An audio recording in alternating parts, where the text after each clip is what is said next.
What's up and welcome back. I'm John Stark from MacMovieGuy.com, and I've seen every Disney Pixar theatrical release. And since everybody likes ranking lists, I wanted to do one.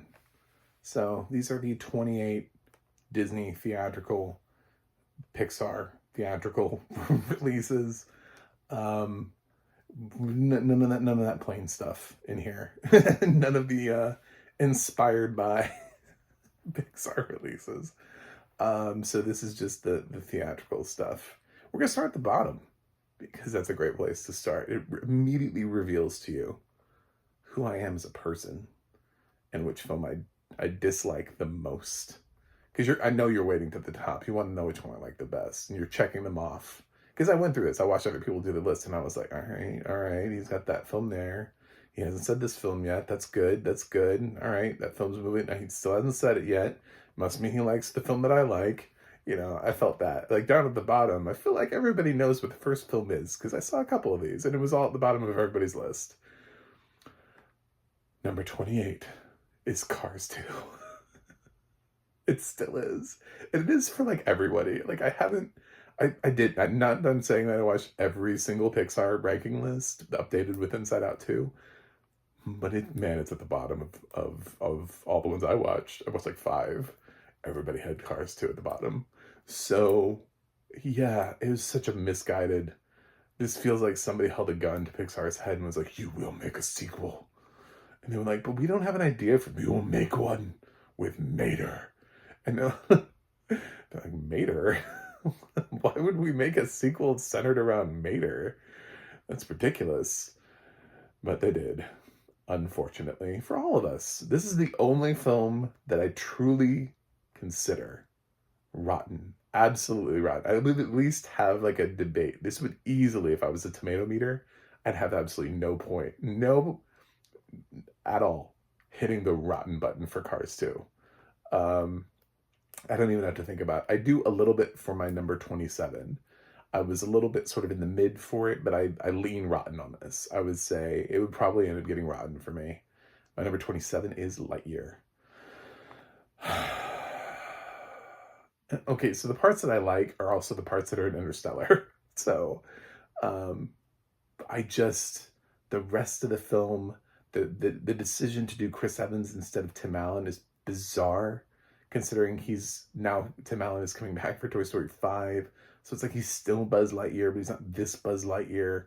And they tried to explain it by having no, this is based on the thing that Buzz Lightyear was, the doll was based on. So that's why they sound a little bit different. I get it, but this just was not. I mean, this should have been a lot more fun. This didn't feel fun at all. Again, the best parts were the things that you could look at and be like, wow, cool. That was an Interstellar, but this sucks for me as an LGBT film critic because again, this probably has the only like real, true, obvious representation. Not like oh look, there's a same-sex couple in the background. I mean, this has clearly right out in front. That's not the reason I like the film. So it has nothing to do with that. This is just I wanted so much more for Lightyear. As soon as I heard that they were doing a Lightyear film, I was like, oh, this could be really cool. Sadly, no, it was not. Number 26. And if you hear something talking, I have to use accessibility.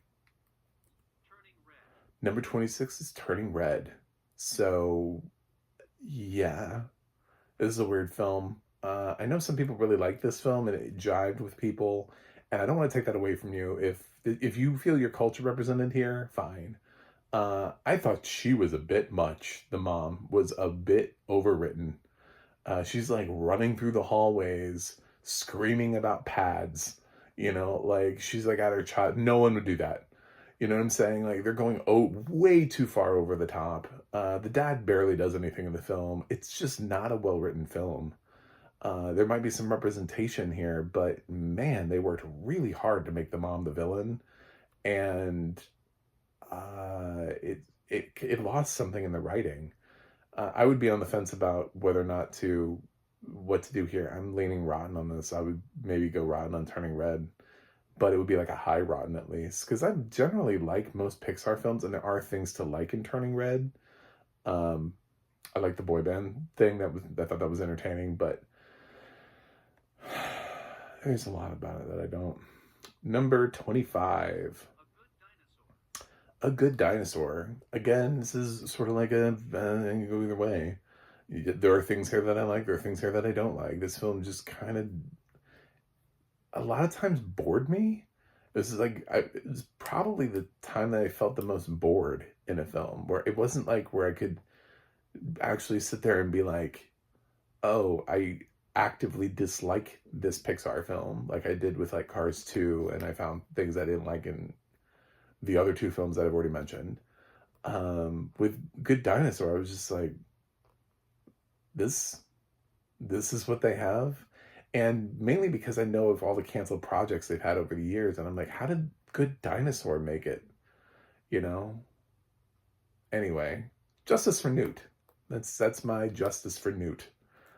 Shout out for the day. The canceled project that never was, because Rio happened, and basically Fox was able to make Rio quicker than Pixar was able to make Newt, and they're almost the exact same storylines. So Disney scrapped Newt, which is really a shame because I feel like Pixar would have handled that plot a lot better.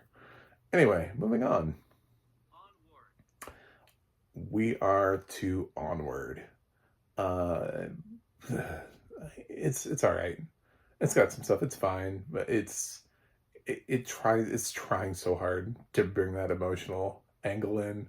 I didn't find it didn't really grab me. It's just kind of was like, it's a little bit like, like I felt like with Good Dinosaur, it's like there's some stuff here, but not really. Like I never need to see Good Dinosaur or Onward again. I don't like actively hate them. Like I do kind of like, there are things about the bottom three where I'm just like, I don't like you. Actively don't like parts of these films, but there are these two films are just like, I saw them once, and that is enough. Moving up into starting to get better, getting better a little bit, is Cars 3, which was an improvement upon Cars 2. I feel like it was an apology for Cars 2, because it actually felt like the Cars 2 we should have had. Like we only ever needed two Cars films, because this one sort of mirrors a little bit of what Lightning goes through in Cars 1, because now he's the mentor, he's the older car, and he has to deal with the younger car that's the faster car, and he has to deal with sort of like his own age and stuff like that. So there was a lot of that theme in the first film, so it feels again like the sort of like the Toy Story 1, Toy Story 2, where they just flipped it, right? And this feels like it should have just been Cars 2. If Disney had given Pixar more time and not demanded a Mater thing. Mater is barely in this, which I love. That's another plus. But yeah, by the time I got to Cars 3, I was just kind of like, I don't really even like this franchise that much anymore. I didn't like it that much to begin with, but I do value this film more because it did fix what was wrong with Cars 2 in many ways. So, moving up the list. Toy Story 4. This may seem low to you. It shouldn't, though. That just means that you just like everything that's Toy Story. If you didn't notice a dip in quality between 3 and 4, we have problems. You're going to not like my list, because Toy Story 4 is really far away from the other Toy Story movies. I saw a noticeable dip in quality, and I love Toy Story. You'll see how far high up ranked the other three films are. You're not going to hear the word Toy Story for a while on my list. So yeah, 4 just it's weird. The character balance is weird. Jesse was like not doing anything in this film. Meanwhile, we have Forky, and it's an interesting concept, but he takes up way too much of the film, and he's a gag that outstays his welcome in many ways, and the journey that Woody goes on is far more interesting than anything Buzz is doing. So it's like Before, when Woody was separated from the group in Toy Story 2, it was interesting. And Buzz and the gang still had an interesting journey to go on. Here, they don't. Not really. And they have a really hard time balancing the amount of characters in the cast and introducing new characters. And the Gabby Gabby doll is like, is she a villain? She feels way too relatable. Uh, you know what I'm saying? It feels like they're trying to do something completely different here. Whereas the villains in 1, 2, and 3 were pretty obviously villains. Here, Gabby Gabby is like, her backstory is, you know, it feels like what they tried to do with Lotso, but they backed off a little bit. It's too similar to Lotso, and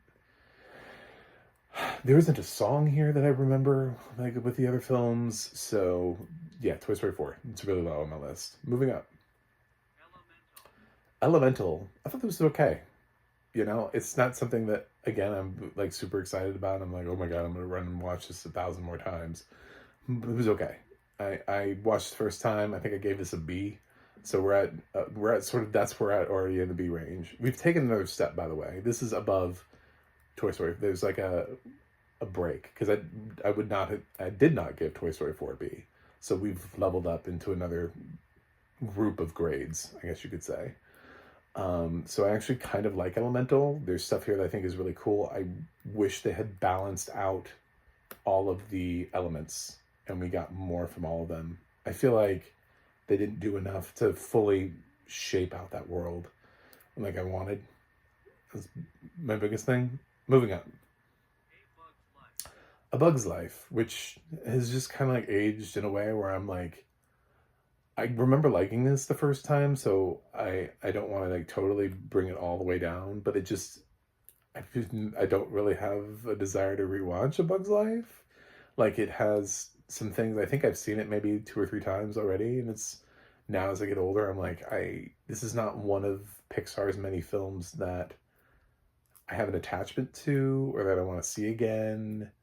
Um, Time has not revealed A Bug's Life to be a timeless classic in my mind. I think that's what's worked against A Bug's Life. Moving up the list. Finding Dory. A perfectly fine sequel that feels like a sequel that we didn't really need because it's not Finding Nemo. This is one where it's like, clearly the first film was better. The second film comes along. There's some stuff here to like. It's not a bad time at the movies. I would watch Finding Dory again. I'm not going to be obsessed with Finding Dory, but there's some stuff here that's relatable. Losing your parents, your family, not having a sense of who you are.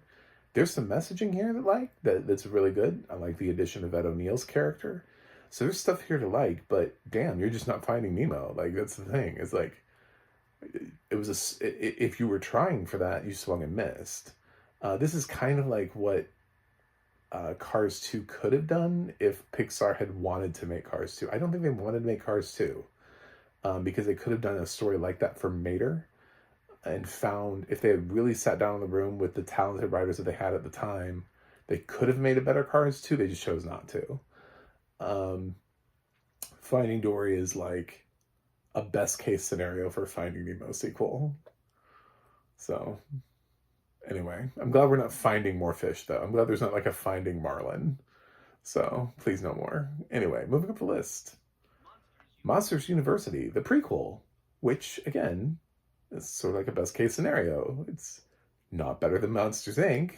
It does feel like it's okay, so it's not really a sequel, but it is for all intents and purposes. It's basically like Finding Dory. I feel the same way kind of about both of these films.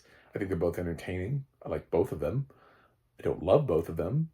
And they both feel like they are below the other. They don't feel like they came close. There are other franchises that have sequels that feel like the sequel nailed it.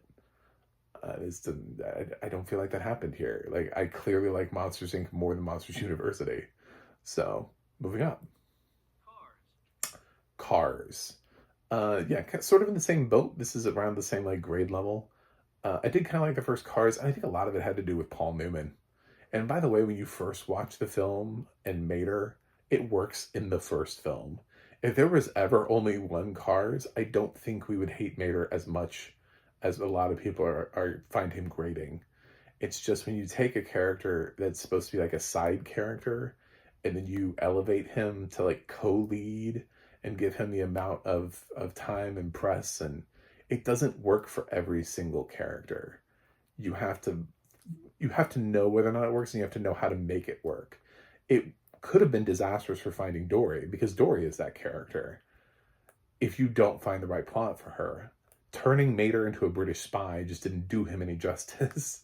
So he needed a better story. And Cars is a nice introduction. It has a nice song to it. Um, and it has Paul Newman. Anyway, moving up the list.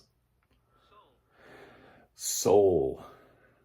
Uh, yeah, I like Soul. I just don't love Soul. I mean, there are other Pixar films that I would take a lot of them to a desert island with me. Soul is a film where it's like I like it. I'll watch it a couple times.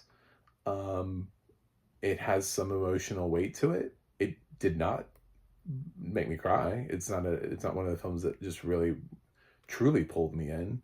We're starting to move up into that territory though. Soul is starting to transition on the way up. There's a lot to like here. But it felt like it came close, but it just didn't. There was something missing when we got to the point of where I felt like I was like, I should be more emotionally invested in this film. Why am I not? There's some unintangible thing that just didn't get me to that point. The point in the film where I was like, I could feel that Pixar was trying to manipulate my emotions, but it didn't get me there this time, which is weird because Pixar has gotten me. There are films that I've sobbed during that are Pixar films. We'll get to those. But yeah, I just wasn't something a little part. It's like a puzzle that's done, but there's like one puzzle piece missing. You're like, where the fuck is the last puzzle? Was it in the box? Like where'd it go? Anyway, right above that is Brave, which I really enjoyed. I saw this, loved it. I love Merida, whatever. Um, the storyline with her mom, I think, is way better than the story in Turning Red. Like, way better. It's like they have a disagreement. Meredith still gets to go on and do like her thing and prove to her mom her worth and everything. I mean, like,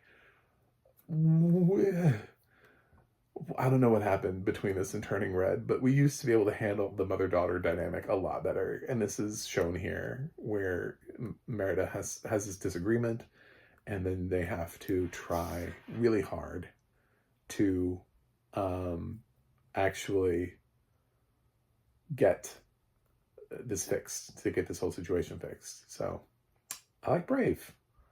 Moving up the list. Luca. Oh, yeah. I mentioned in my Inside Out 2 review that I thought Inside Out 2 was, the best we've seen in years, even more so than Luca. I mean, Luca's the best thing I've seen Pixar do in a while. But yeah, Inside Out 2, for me, past Luca. Luca was like a return to form after a couple films, because like obviously I like Luca more than Soul, that now. But Toy Story 4, we've some other films. Anyway, I enjoyed Luca, so I'm glad it's here. But yes, there are films I like more than Luca. Moving up the list. Coco. This is another thing. Coco is near and dear to my heart. It was the last film I saw in theaters by myself. And when I, after getting my diagnosis, that I was losing my vision, this is the last film that I drove myself to. This is when on the way home, I sort of noticed some things that I couldn't see on the road, and then I stopped driving. And then probably about a month later, I really couldn't functionally see and needed to start using mobility and having people drive me around and all sorts of things. But this was the last thing that I drove myself to. The last sort of like independent thing. It was long as hell, dude. We had to sit through all the previews, and then we had to sit through that giant Frozen short. It's like 45 minutes before the movie started. So for me to love Coco this much, I'm also being realistic about where it is in my overall rankings as a film, but Coco's never going to dip too far because it is a very special film to me for a very different reason. It means a lot to me. And that statistic can never change. I will never have another film that I can say that about. That was like the last film that I felt like I saw with full vision on my own, had that experience um, before I felt like my life truly radically changed, and the way I watch films and the way I see films and process films and everything is different. So it's Coco. Anyway, moving up the list, The Incredibles 2. I'll just go ahead and move up the list one more. The Incredibles. I basically think they're the same film. I like them both equally. The only way they're on here as a ranking is, I guess, I put 2 below 1 because again, when you think films are basically the same and you have to rank them, you find whatever small thread of difference between 1 and 2. You're like, I don't know. And unlike somebody else who did the ranking, I actually like the villain in 1 slightly more than the villain in 2. That was the little bit of flipping. I like them both, but if I'm trying to be like, why did I rank 1 above 2? Yes, that would be it. Basically, these are almost tied. But what a great way, what an excellent way to be able to wait that long for an Incredibles sequel and to have it be as good as the original. So yeah, I really like these films. These are just tough for me. This is like, we're getting like really like Sophie's Choice territory, because once I get like Incredibles, Coco, like Incredibles moving on up, I really truly love some of these films. So above Incredibles is Monsters Inc. Oh my God, the whole thing with Boo is just adorable, and Sully and uh, Mike. It was such an awesome creation. Somebody came up with this. I remember when this first came out and I just adored it. Um, it doesn't, sure, it doesn't quite have the same emotional impact as some of the other films, but the imagination is here like tenfold. And I think Monsters Inc. is a great film. So moving up the list, Inside Out 2, the newest addition to the list. I loved this film. I thought it was really well written. I laughed my butt off when they were in Deep Dark Secrets, and I found the imagination that they used with, brainstorming and stream of consciousness and stuff like that. I thought was really, really good, and the anxiety was an interesting introduction. Everything about this film I really like. The only difference why it's lower than 1 is it misses Bing Bong. It misses the Bing Bong moment. So that's why it's slightly lower. But I do really love Inside Out 2. And also, I don't want to go too high on the new film because, again, this could settle. As I get a little bit more time instead of like a day, uh, it could it could end up dropping a spot or two or rising a spot or two. This is actually one of the few cases. This is the highest ranked film that I've only seen once. I should say that. Pretty much every other film I've seen twice. I think before this, it was maybe Soul was the highest ranked film that I'd only seen once. I think maybe I've seen Soul once. I bet. Uh, yeah, I think Soul is the highest ranked film that I'd only seen once. So I probably should give Soul another rewatch. Anyway, moving up the list. Finding Nemo. Um, yeah, this is, man, that opening scene, right? That's when you started knowing that Pixar was really, truly going for you with the emotions. I love Finding Nemo. I think, and I'll go on record with this, I think based on the year that it was released, if we had 10 nominees that year, I think Finding Nemo would have had a Best Picture nomination. The box office it did, the critical reception it did, it's hard to imagine nowadays because everybody hates Ellen DeGeneres, but there were people who were actually, there was like a little bit of a campaign to get her to be the first person nominated for voice acting, for a supporting actress, for Dory. that was a thing. There were on the I saw it. I saw people pushing for it on the internet. Like, not just one person. Like, there was a concerted effort. Obviously, it hasn't happened, and we haven't had a mocap performer like Andy Serkis. So those things are still way far off down the line. But um, the adoration for Finding Nemo at the time was there, and I think it absolutely would have gotten a Best Picture nomination. So, moving up the list, Toy Story 3. Yes, I do like 1 and 2 more. Sorry, but I love all the Toy Story films. Toy Story 3 to me just is like 1 and 2 were so perfect because they just flipped it, you know, as to who had to rescue who, basically. Like, who was the leader of the toys and who had to go rescue and who needed to be rescued. And it was a very interesting flip that worked. Um, Also, the song in 3, while I like it, is not nearly as impactful as You've Got a Friend in Me or When She Loved Me. So there are like little things that I can nitpick and use as little reasons as to why, but I do love Lotso. Um, I think Lotso is the best villain of the franchise. And I know that's going to trigger people who were like, Sid was really mean. And it's like, yeah, but Lotso had the perfect amount of balance to where you didn't know immediately that Lotso was going to be. He wasn't as incredibly obvious. It was a little bit of what they almost pulled off with Prospector, but even better. And then he does kind of go make a complete 180.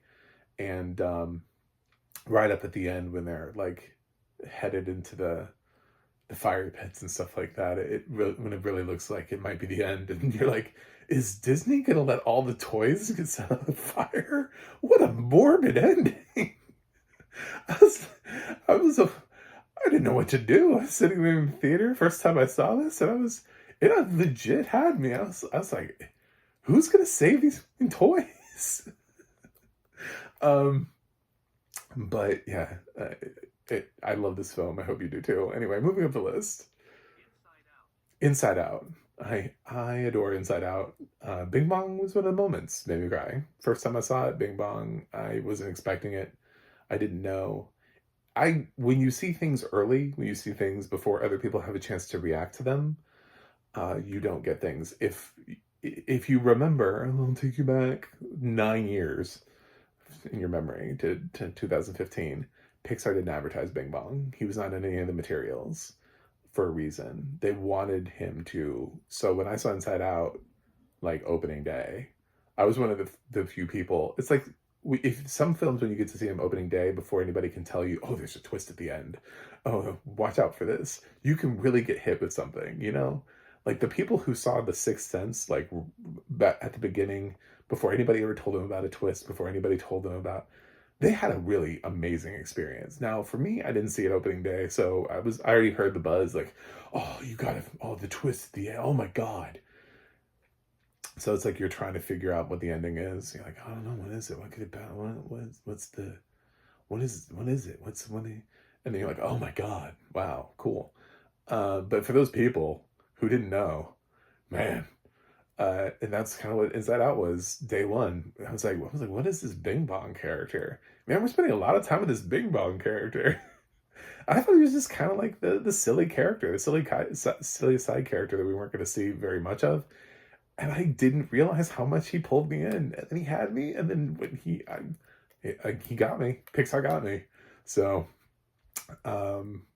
good marketing strategy, by the way. Moving up.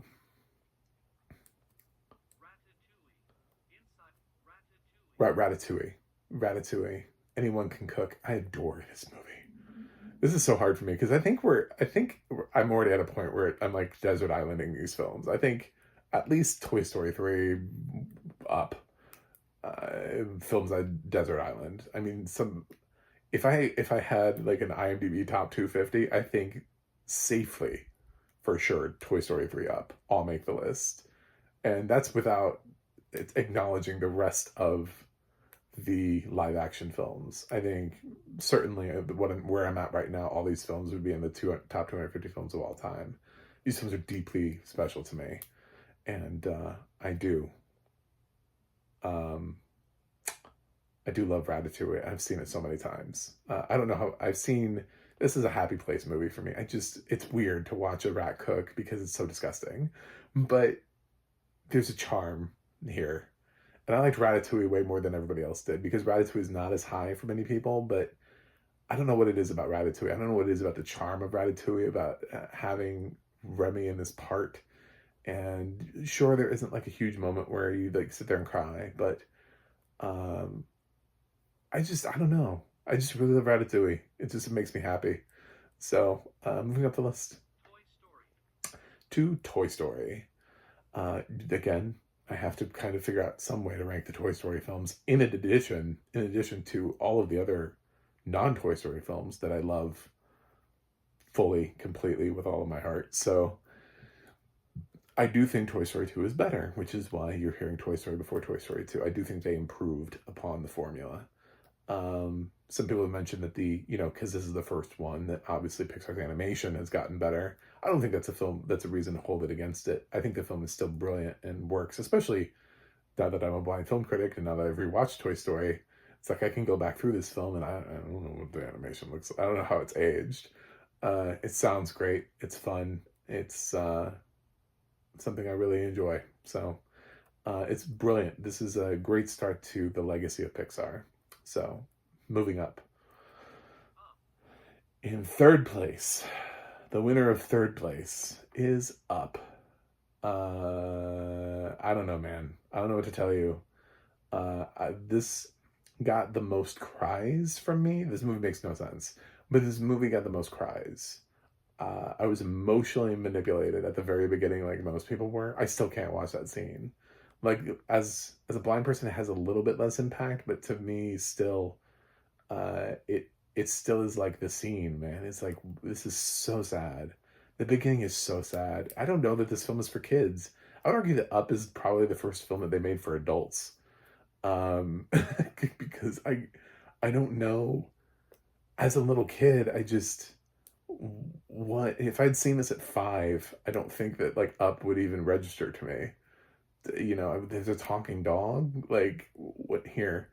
Um, but there were little moments that got me throughout the film. The first time when he lets the house go, when he has to let the house go in order to save the kid. Uh, when you realize the impact of what that moment means, I was like, oh my god, he's letting Ellie go, and I cried. And then at the end, when he puts the little pop thing, I actually have that from the Disney theme parks. I saw that as a pin, and that is one of the I don't know that many Disney pins, but when I saw that little grape soda thing, I was like, oh my god, I have to have that. When he puts that pin on the badge on, I was done. I was out. I don't know. I cried so many times during this film, and in repeat viewings, the first thing I mentioned and the last thing I mentioned have always gotten me. The house thing has worn off because I've seen this film like 10 times, but it got me like the first easily 3 or 4 times. I was still crying at that part. I was like, Ellie. Yeah, it's a really good film, and it is actually a Best Picture nominee. So kudos. Number 2. And I decided not to change this because it is my number 2. It would have been my number 2 if I could see. It's Wall-E. And I reviewed this last year as part of my 40 for 40, and I adore Wall-E as a creature, as a film. Yes, I did cry in Wall-E, and Wall-E is actually an example. I think when I reviewed Frozen, I used Wall-E as an example of holding a moment long enough to make it believable. And that's kind of what Toy Story 3 does. You actually do become legitimately concerned for them, even though you're like, Disney wouldn't do this. The scene in Frozen when Anna's frozen and Elsa's there, and Anna like risked her life to get turned into ice. I was like, man. And then somebody else wrote a "Do You Want to Build a Snowman" reprise and put it online shortly after. I was like, that's exactly what that scene needed. That scene needed a beat. That scene needed a few more seconds to breathe, and so that we could feel the emotional weight of that moment. Because it way too quickly, they were like, she's unfrozen now, you know. um, Wally, it legit looks like he's like been reset. Like Eva has done like everything to try to bring him back, and it legit feels like he's not coming back. And I felt it, and I felt it every single time, and until I went blind. And then I rewatched it for the first time. The audio description, there are little things about their facial expressions that you wouldn't believe how much it carries until you see it on both ends, and how much you rely upon the little tiny details. This is such a praise for the animation team in that regard. This film is still, I still enjoyed it because of the messaging and what it says. And the audio description is is all over the place. I mean, it really tries to get as much in the content as possible, but it's really hard to describe every little tiny slight inflection. Like when he rolls forward just like an inch, or his eyebrows twitch, or a part of him, it's he's so expressive. Wally and Eva are both so expressive, and basically all they're saying to each other the whole time are their names. They're like, Wall Eva, Wally, Eva, Wally. And you can get so much out of that relationship. And it's such a beautifully directed film. I love Andrew Stanton for directing this film so much. This film will always have a place in my heart. Whether I like it as much now, whether I can get as much of it out now, or then I saw it enough. You know what I'm saying? Like, I had time. I was blessed to be able to have that moment and to be able to fully comprehend and have that wash over me. And this is a film I feel like changed me in weird ways as to what a film could be. It felt elevated. It felt like it was throwing back to movies of a bygone era. There's everything I love about Wally. The score. There's just one film that is officially my favorite Pixar film, and that is Toy Story 2. I love Toy Story 2. I remember where I was when I saw Toy Story 2. Um, to be fair, I saw actually all three. I've seen my entire top three in theaters multiple times. So I went back, and I don't usually go back.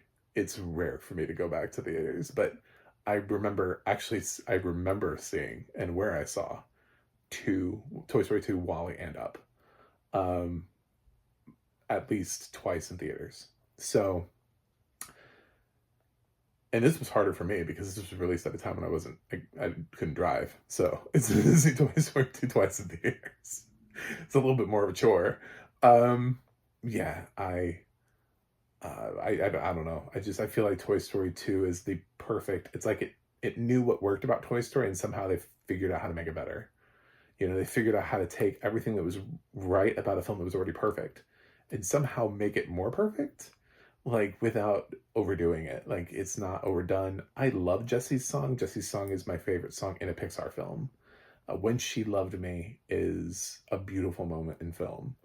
And it's funny because I'm sitting on a review. I haven't put it out yet because Tarzan had its anniversary, and in that I talk about how I was surprised, of course, because somebody else mentioned the awards contender did a thing about Tarzan ending Disney's streak at the Oscars in terms of winning, I guess, original song. And the funny thing was, I didn't even watch his video, and I assumed it meant, I was like, oh, I guess it didn't win. And I was like, well, that makes sense because that was the year of When She Loved Me. So it wouldn't, maybe he just means the animated features, animated cartoons, because I would have assumed When She Loved Me won. It didn't, which is very upsetting to me. As much as I love You'll Be in My Heart, would have I would have voted for the other song. I sing it all the time to myself. I don't know. It's Yes, You've Got a Friend in Me is super catchy, but the emotional weight behind the song and the way that it's played and the scene that it's used in, the introduction of Jesse. Jesse's probably the best character to be introduced in a sequel. Surely for at least Pixar movies. You know what I'm saying? Like across all the Pixar films, the best character to be introduced in a sequel who represents a lot of things. Um, it isn't just like we need a female character. We need a strong female lead, you know. Um, the opposite side of the story, the opposite of Woody, had the opposite experience. She left behind, you know. She doesn't have an Andy. And that was so sad. And of course, as somebody who I loved my toys, Toy Story always, watching a Toy Story movie always made me want to go back and like play with my toys, whatever toys I had. Even Toy Story 3, which I was like a grown adult. Toy Story 4 didn't do that for me, but like 3 did. 3, I was like, what remaining toys do I still have? What have I kept? Where are you? I'm so sorry. Um, yeah, so I love Toy Story 2. And it is my favorite Pixar film. So this is my Pixar ranking video. I hope you enjoyed this. Give me your own rankings. I don't know.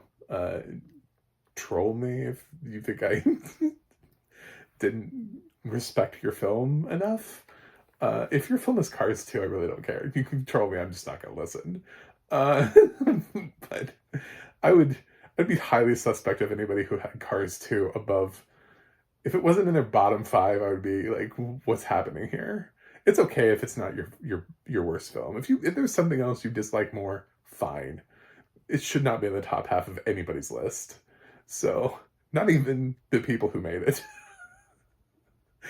If Pixar did their own rankings, I would be suspicious about where they place it, because I'd be like, it has to be in the bottom. Feels like a film they didn't want to make. So, anyway, thanks for watching. Thanks for subscribing, and I will see you guys on the other side.